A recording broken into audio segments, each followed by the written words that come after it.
All right, here's our objective. And the reactivity series is kind of it's like a chart that ranks all your poker hands, in that a poker hand is tells you what's the order of your cards, or not your cards, order of your hands in terms of what's the best and what's the least favorable. And where the reactivity series shows you the elements in terms of their reactivities. And the ones at the top are the most reactive, and it's going to list what they react to. And as you go down, these things get less reactive. Now, there are obviously some metals that were lacking on the side, and I'm not going to have copy them all down because it's like a reference. But in general, as you move up, the elements become more reactive and they'll react with more and more things. Whereas you go down, they get less reactive.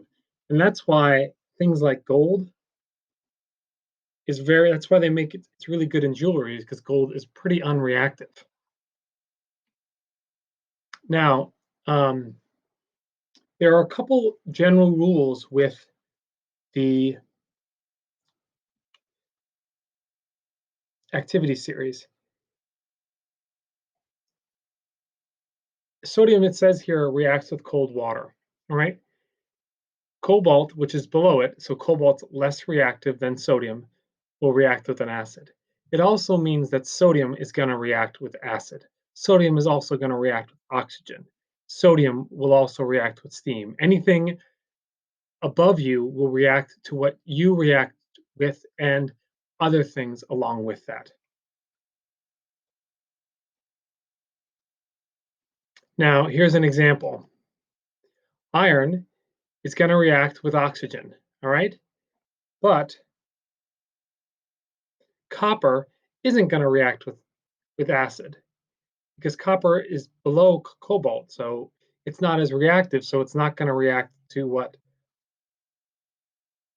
the things above it will. The thing now, as this reactivity goes up, the things that they're coupled with, their reactivity goes down.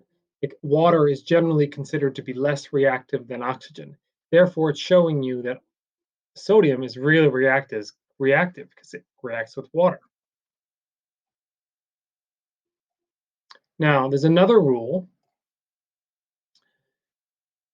If I had a compound, let's say iron chloride, and I took sodium and I reacted it with iron chloride, it would react. It would take iron's place within that compound, right? It's known as a displacement reaction. However, if I had salt and I put iron in a solution with salt in there, it wouldn't do anything. All right, here's an example. I've got cobalt and, oh, I didn't know I could ever make that bigger. Wow, cool. Just figured that out. Got some cobalt chloride and copper chloride. I'm reacting it with copper. Blech. Copper chloride and I'm reacting it with cobalt. As you can see, cobalt is more reactive than copper. Therefore, cobalt's going to take copper's place and form cobalt chloride. All right. Now, but the reverse isn't true or doesn't apply.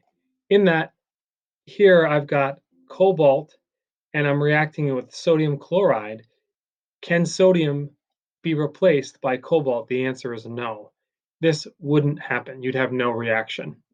So that's the activity series, or the reactivity series in a nutshell. All right. Hope that helps.